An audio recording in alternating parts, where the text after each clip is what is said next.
Part 4 continues with the fall of Troy, and before a background of a curvy sort of scratchy thing that's supposed to be clouds, I presume, in a way that kind of reminds you of a crow, this standing forth with his shield, left forward. The shield's kind of the normal position, but I don't know if there's a chain connected to his foot or what the thing is. His foot's kind of angled up. The greater part of this story comes from Virgil. The capture of Troy is the subject of the second book of the Aeneid, and it is one of the best, if not the best, story Virgil ever told. Concise, pointed, vivid.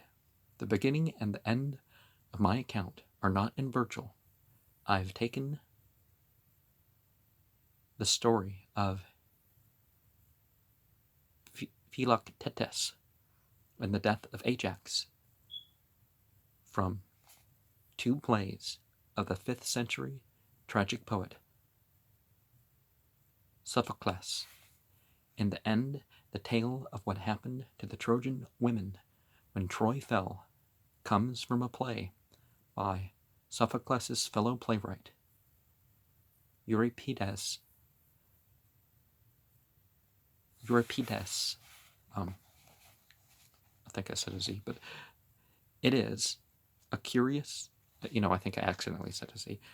It is a curious contrast to the martial spirit of the Aeneid. To Virgil, as to all Roman poets, war was the noblest and most glorious of human activities. 400 years before Virgil, a Greek poet looked at it differently. What was the end of that far-famed war? Euripides seemed to ask. Just this: a ruined town, a dead body, a few wretched women. Now, if they're being victimized, they're not wretched for it. That's not the right approach. Thank you very much. With Hector dead, Achilles knew, as his mother had told him, that his own death was near. One more great feat of arms he did before his fighting ended forever. Prince Memnon of Ethiopia, the son of the female entity of the dawn. I presume they mean the dawn rather than the sunrise. Came to the assistance of Troy with a large army, and for a time, even though Hector was gone, the Greeks were hard-pressed and lost many a gallant warrior, including swift-footed Antilochus, old Nestor's son. Finally, Achilles killed Memnon in a glorious combat to the Greek hero's last battle. Then he himself fell back beside the Scaean gates. He had driven the Trojans before him up to the wall of Troy. There Paris shot an arrow at him, and Apollo guided it so that it struck his foot in the one spot where he could be wounded. His heel. Oh, okay, yeah, that's what's going on. The drawing. His mother, Thetis, when he was born, had intended to make him invulnerable by dipping him into the river Styx, but she was careless and did not see to it that the water covered the part of the foot by which she was holding him. He died, and Ajax carried his body out of the battle, while Odysseus held the Trojans back. It is said that after he had been burned on the funeral pyre, his bones were placed in the same urn that held those of his friend Patroclus. His arms, those marvelous arms, Thetis had brought him from Hephaestus, caused the death of Ajax. It was decided in full assembly that the heroes who best deserved them were Ajax and Odysseus. A secret vote was taken between the two, and Odysseus got the arms. Such a decision was a very serious matter in those days. It was not only that the man who won was honored, the man who was defeated was held to be honored. Ajax saw himself disgraced, and in a fit of furious anger he determined to kill Agamemnon and Menelaus. He believed, and with reason, that they had turned the vote against him. At nightfall he went to find them, and he had reached their quarters when Athena struck him with madness.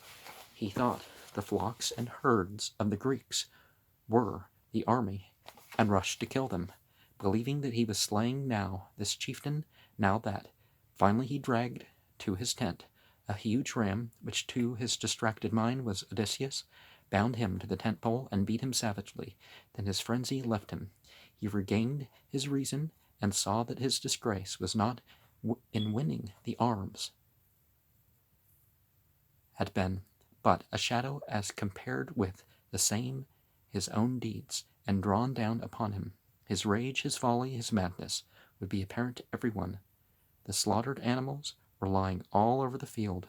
The poor cattle, he said to himself, killed to no purpose, by my hand, and I stand here alone, hateful to men, and to those considered to be gods.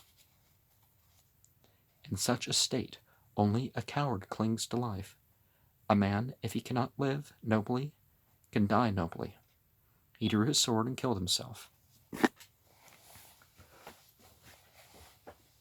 That's, in a way, that's cowardice, rather than, well, I can't live any longer. Whatever you're telling yourself, that's really what you're doing, is you're not facing the remainder of life, The Greeks would not burn his body. They buried him. They held that a suicide should not be honored with a funeral pyre and urn burial. His death followed so soon upon Achilles. Dismayed, the Greeks' victory seemed as far off as ever.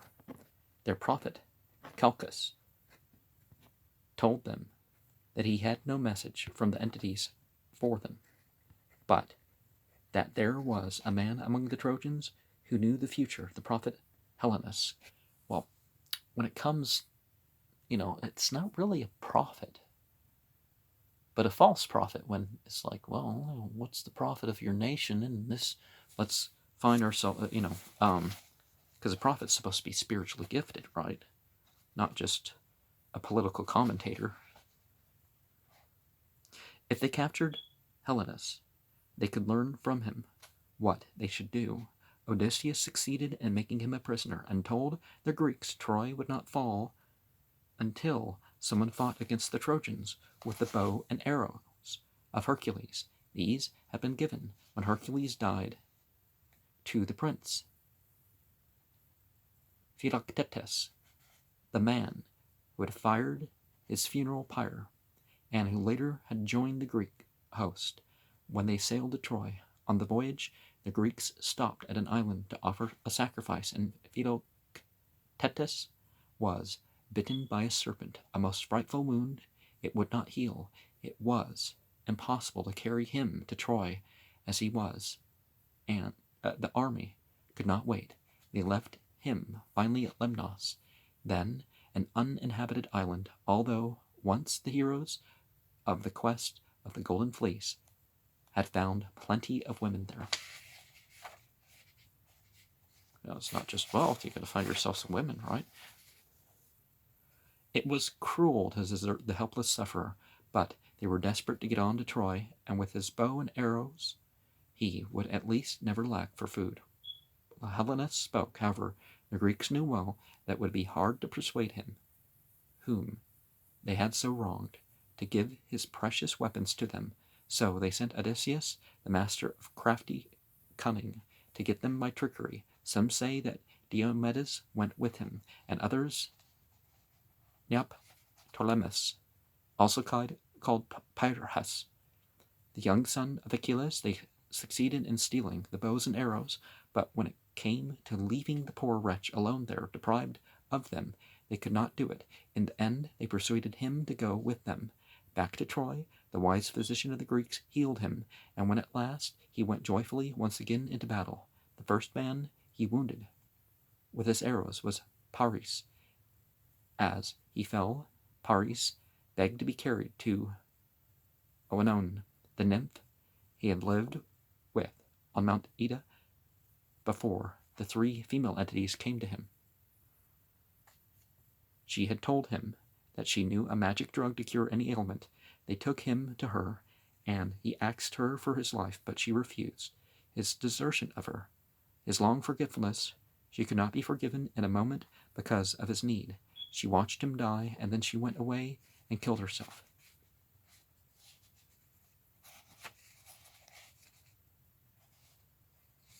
Yeah, don't stop your deeds that you should be doing by killing yourself. Troy did not fall because Paris was dead. He was indeed no great loss. At last the Greeks learned that there was a most sacred image of Pallas Athena in the city, called Palladium, and that as long as the Trojans had it, Troy could not be taken, according to the 2 greatest of the chieftains left alive by then, Odysseus and Diomedes, determined to try to steal it. Diomedes was one who bore the image off. In a dark night he climbed the wall with Odysseus' help, found the Palladium, and took it to the camp. With this great encouragement, the Greeks determined to wait no longer, but devise some way to put an end to the endless war, and they saw clearly by now that unless they could get their army into the city and take the Trojans by surprise, they would never conquer. And of course, the horse. So they're pushing this horse, big old brick walls, and one kind of the horse has a styled crest,